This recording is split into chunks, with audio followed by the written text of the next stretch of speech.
I'm just going from one portal into the next. Survived the plane ride and being hosted by an amazing human being that I just met on the plane going to Glastonbury just a week ago. And they're going out for a couple of hours to a sporting match. So God knows, I've been offered the washing machine and the dryer and a lovely garden. So I'm feeling a bit like the cat who landed on their feet. Wasn't I just asking for some time to relax or to absorb and integrate? So let's see what I do with this. Can I put the words of Metta and Baile and was it Gabriella?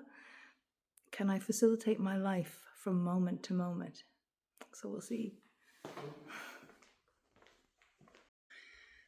I've been left alone in the house now. It's very surreal. And not looking a gift horse in the mouth. It's like, gosh, to be trusted in somebody's private home that only just met. Home with their kids as well. So I'm, kind of like, okay, what am I going to do with this energy now? Surplus of energy. And this lovely room here with the piano. It's very exciting. It just feels like a lovely room. I said, hey, if you ever wanted to have a house concert, which as we know, private homes that are open to culture and community events. I don't know how much that happens here, aside from the inhabitants, the children, but it just seems really exciting and fun, an idea. Also a little wash area and even the washing laundry services are available to me. So I'm like, where am I going to go? He's never going to get rid of me. I'm telling you, even the food. Said I could, use the food as well. And so how will I facilitate my life? That's the question. Ooh, there's also going out this way. So let's go on a little tour of the outside nature. It's always a nice thing. So I hope I don't lock myself out. Here we go. Welcome to the outside. Here I am. That's the inside. I love this house. It's very, really beautiful, and there's solar panels on the front. It's really exciting. Anyway, stop fangirling over the house and just let's see what I'm going to do. I just feel like being outside is a nice thing to do, to be. Let's look and see what we got here. Grass. It's good. Paving slabs. It's good. Compost and water butt. Now here's me making home. Oh, the train is here. Apparently the train is here. That's really exciting. So the train is here. How beautiful is this? See a hazel tree and other interesting, it looks like kind of experiments in the garden. But who am I to say? Are you a, what do they call you? The name is on the tip of my tongue. Yeah, very interesting. Is there any rosemary here by any chance? There often is. Ooh, I feel like I could just nip up here and see what's on the other side of there.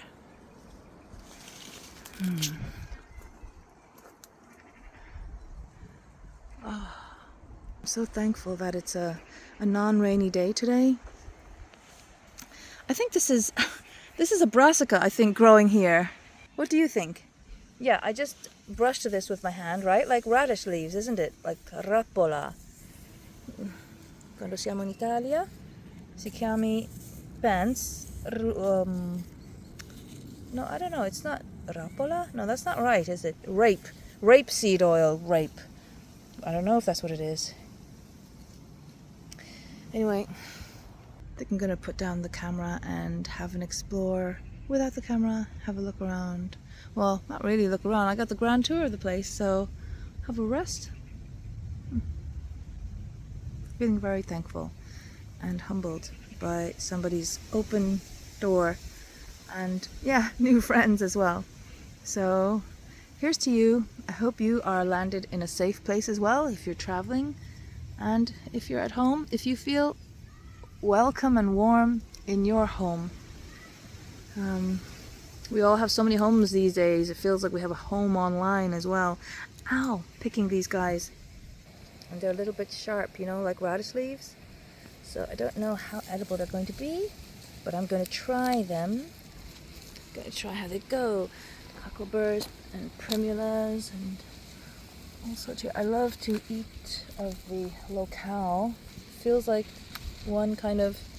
There's spurge as well, which is edible, and probably herb roberta, or is that feverfew? What is this? It's feverfew. I can smell you. I love the smell of feverfew, actually. I find it so refreshing. Like a slap in the face. Yeah, feverfew. Amazing. And to think that people eat feverfew for headache and migraines, I think. Which I think I'd get a migraine. I've never had one in my life, touch wood. Yeah, but I think, yeah, it's just so pungently potent, the smell of feverfew. Anyway, you didn't sign up for listening to me waffle on about herbs, so off I go, and off you go. And this is the room where I get to stay. It's really lovely. So, got towels, and there's even a bathroom here. So I never need to leave, basically, which is a danger as well, isn't it? Yeah. Okay. Penelope. Enjoy it while it lasts, because, yeah, let's see how we go. Looks like I am starting to begin to maybe, I don't know, wash my clothes. Look at this guy. Isn't he cute? Yeah, I was spoiled at the last place because there was a cat there. What an amount of space here. I think I was given some spring water, so I lost it downstairs, I suppose. Yeah, still just taking in, landing. Oh, train. Can we see it from here? No, we can just hear it.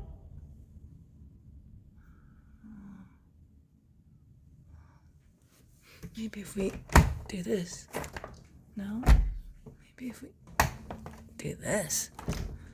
Oh, darned it. I can only open so much.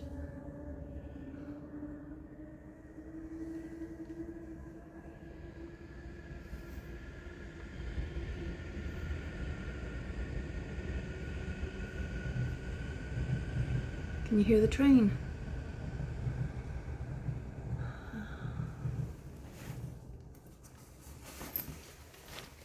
There were a million songs volunteering themselves at TheField.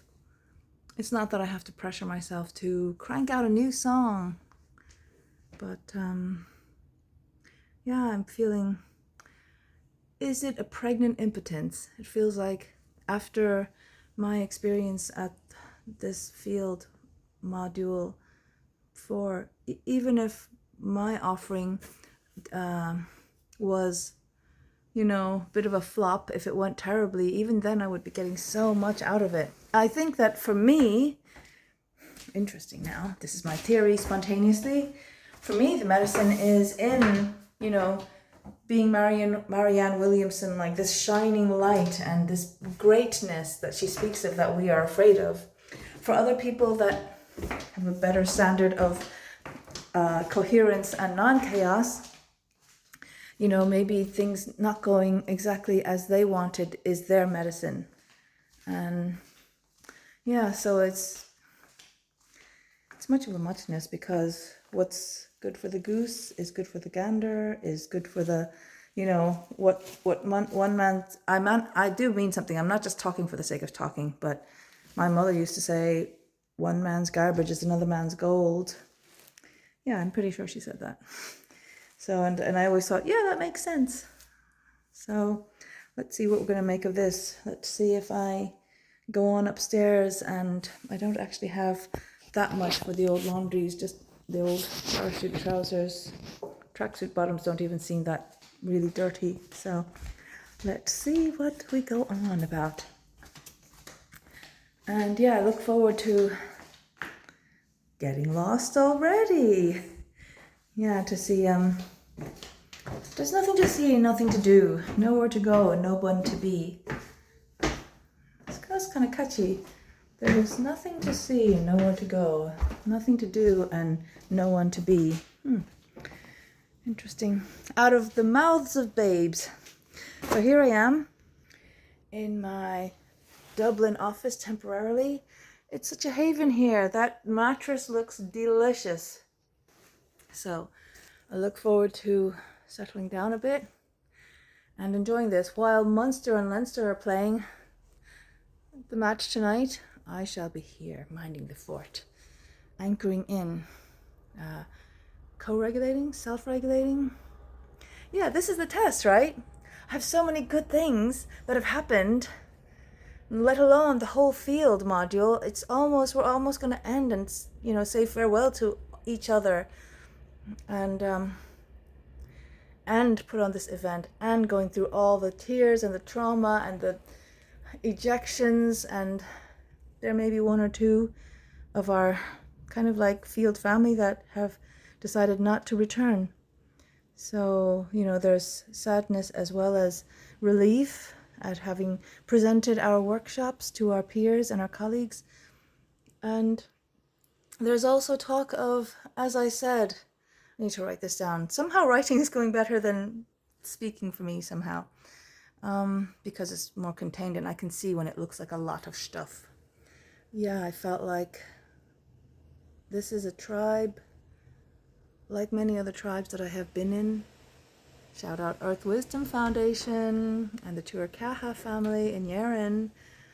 I guess Freedom Cells and the Sacred Economy Movement and so many other communities I've been in, of artists, of parents, of lone parents, of people of color, all sorts of different tribes, circles and circles and circles of communities of human beings and beings.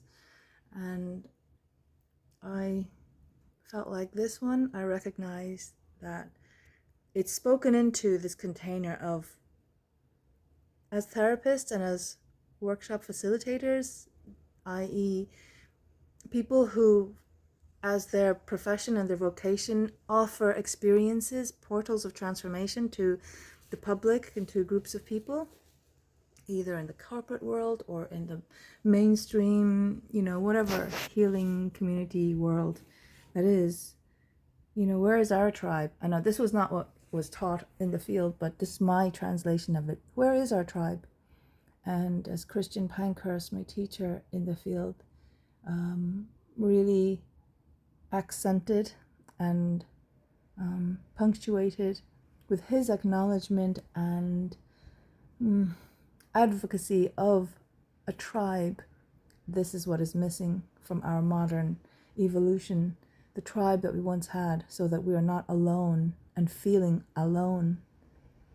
And I totally 100% agreed with him and still do. And I recognize in this module 4 that this is a tribe of mine. Whether or not people feel attracted to remaining in connection or contact is everybody's own individual decision. But it was voiced, the idea, especially at the airport. I said, we have all we need to have a retreat of our own, we have been having retreats in our field modules. We've paid Rachel Rickards and our other teachers, Catherine Hale, Christian Pankhurst, David Cates are, paid. And we are rewarded with, their wisdom, their time, their energy, their attention. But of course, I'd love to have them with us as well. But if not, because this is for them, I know it's more than just a business venture, but it is at the end of the day primarily an impulse that came out of that vision of like, what is my life's work and what is my busyness? What is my vocation? What do I do? Therefore, even if they're out of the picture, it wouldn't be a reason for us not to meet ourselves. And I know this seems a bit obvious, but somehow just because we've been deconstructing these notions and concepts and even experiences of what it is to belong and what it is to live in a community, an intentional community, even one like this, of therapists around the world, of workshop facilitators around the world. And I felt that support, and I feel that backbone and that spine, and I feel that field of coherence, of connection, and kind of like one mind, one heart. I'm obviously individuals within it all, but at the heart of it, a unified impulse. And I do feel that this was the overriding thema, the topic and theme that David Cates and Rachel Rickards and Christian Pankhurst and even Catherine Hale were attempting to introduce or to amplify in us as that tribe, that unity and the oneness. Sure, when we present our offering, our workshop or festival, there may be 50 new people that enter that have never experienced anything like this kind of stuff, this kind of work. But our aim is to feel that unified heart, that field of love, which means, for want of a better word, just kindness and life for somebody else, of wishing them well, of, through our actions, a prayer that another human being would fulfill their greatest potential. That to me is what it means. And TheField is a delicious kind of, you could say nuanced, but I have the feeling in another way it's not nuanced, it's there all the time. Whether or not I can access it or I choose to tune into it, there's the nuance, the individual choice and the free will of each individual. Yeah, and our egos, how we choose to interpret it. We may be kind of obstinate about this is what it's about, this is what it's about, but at the end of the day, it's about unity. And I think that's what it's always ever about, really. Even all the wisdom societies. Speaking of, I don't know if I live in one. Perhaps I do, and perhaps I have, and perhaps I will, and perhaps all three, perhaps none. But I feel like this is the overriding song and the story of my people, human beings striving for goodness, generosity of heart, and love through action, and living in beauty and truth. Anyway, that's what I'm thinking. So I think I've kind of self-regulated myself now. I feel a bit even calmer through sharing this with you. So thank you. We could even be saying that we're co-regulating if you feel who you are out there. I wish you a big sláinte from where I learned it, which means to your health. And yeah, may you have a wonderful, tranquil Saturday. If you're at the match, well, I live in Munster, but I'm now in Leinster, so those two teams, may they come together in unity over the good sportsmanship and the joy of being able to play ball. And yeah, I'll see you sometime soon. Enjoy the abundance that you do have. And how would you facilitate your life?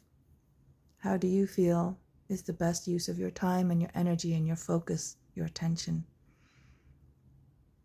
I think I'll think about that for a moment. So it's now evening, like 7 p.m. I was invited to use the washing machine. So he said, well, you've got a couple of hours while I'm out. Might as well use it. So I did put it in, and I thought, yeah, I'm keen to get them out.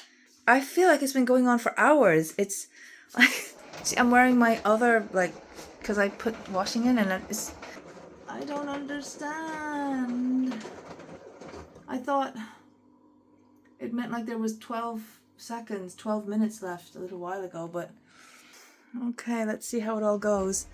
And the other thing is, I don't know how to put on the lights here. I tried to put on the lights, and well, one of them I got the outside light, which is nice because I always like to have lights on when I come home after I've been out. But like this whole kitchen, I don't know how to put on the lights. I've looked on the walls, all the usual places. Yeah, I don't get it. The only place I can put on the lights is the whatchamacallit, the utility room. So I found there's this light. That's nice, right? Outside. Pretty cool. But I don't know how any of the other lights on. There's nothing on the wall, so I find it quite funny.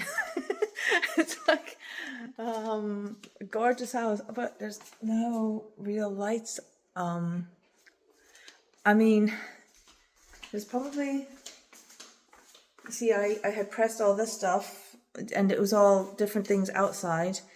They don't really make a difference in here, unless it's a really long wait. Nothing.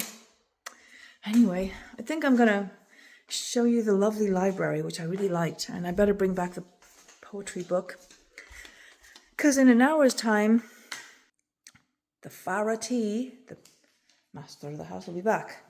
And yeah, here's another one with a couple of light switches, but nothing. And the other one, nothing. It's not even outside. There's a lamp there, but there's nothing on each of the things, and there was nothing on the wire, like a switch. So it's really quite funny. It's a bit of a funny, quirky novelty. I'm sure it's something that is find outable. But anyway, I don't know it. So I'm gonna bring this book back into the library. And without any light, I don't really feel like cooking. I just found some celery and 8 celery sticks and peanut butter. Oh, I must warn him that all the peanut butter is pretty much gone. And I will buy a new one. So here, I'm expecting this light to come on. I've just hit one. Yay! Okay, so we're in the library now. There's curtains here, as well as a piano. I shall close the curtains. Hopefully not, oof, they're very squeaky, aren't they? Hopefully nobody is a serial killer, so we won't have to worry about that tonight. So, I love this library. It's full of really good books here. So, I found this one. Oh, actually, it was up here. So, I always try to leave things where I found them. So, yeah. So, here's some of the nice books that I have not read yet, but they look really interesting. Yes. Have you ever read any? The Metaphysical Club looks good, looks interesting. Voices of Ireland, Donna O'Dooling. Donacha O'Dooling. I don't know who he is. Eamon de Valera. Okay, let's take a chance on this. Some more books there. And some more there. It's just a really lovely room. It's just really nice. Wouldn't you like to sit in a room like this and have a little house concert here? This is a very small enclosed room. God, you could do a cool load of workshops here anyway. Okay, let's look at the different names. Edna O'Brien, I see from East Clare. Siobhan McKenna, Pascal McGuinness, Seamus Murphy. I don't know any of them except for Amo de Valera. Okay, so let's see what we got in here. I guess on the cover is Donegal, Nora Connolly O'Brien. Robert Lind, in his introduction to Portrait of a Rebel Father by Nora Connolly O'Brien, wrote that she had repaid love and pride, with pride in a book that has been written from the depths of her remembering heart.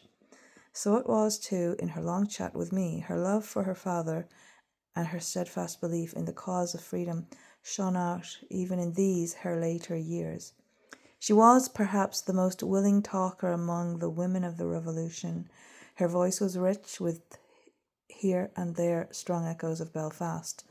Her story as it unfolded was told quietly, but with passion. Her utter simplicity and candour were quite unconsciously full of artistry and skill. One was always aware that her words and her memories had been cherished and cultivated over the years.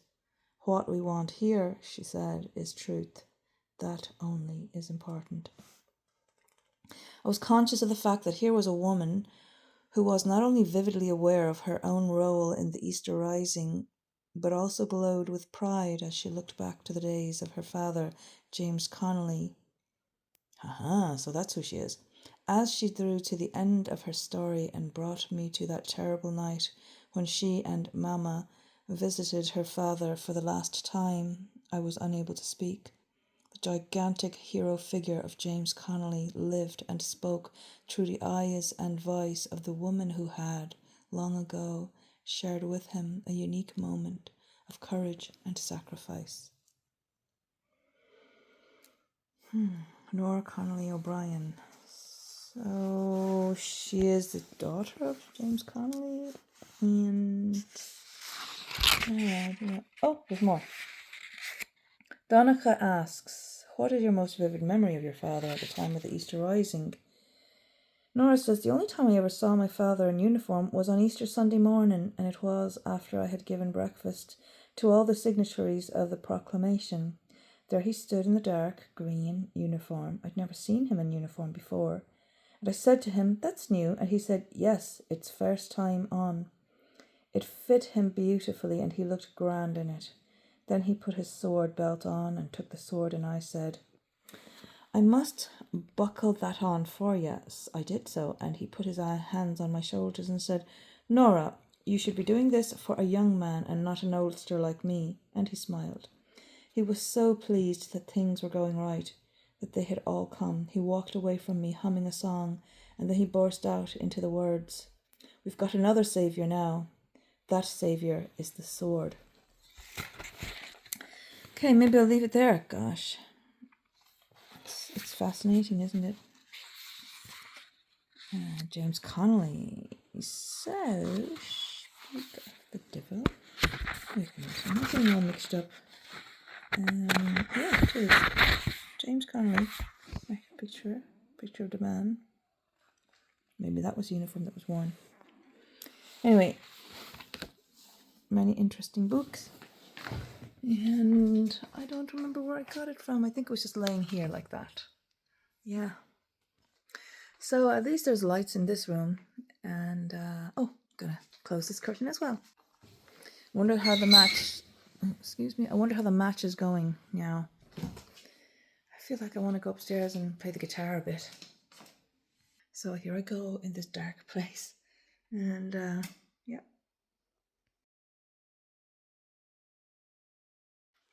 I found a hall light at least. So at least there's a hall light so we can see where we're going. Oh, I like this. Wolves. Sweet, isn't it? Okay, I think I'm gonna go upstairs and get... Aha, I found it. Calendar. Under the calendar, these tingies. Yep, okay, get ready. Nothing. All right, second one. Yes, we have light. Oh, these are very nice. Let's see what happens if we press the third one. Nothing happened. Okay, I'll unpress it. Oh, something happened. I'll unpress it anyway. I think these ones are gonna come on. Anyway, happy out, we have some light. This makes me feel like I have to cook something now.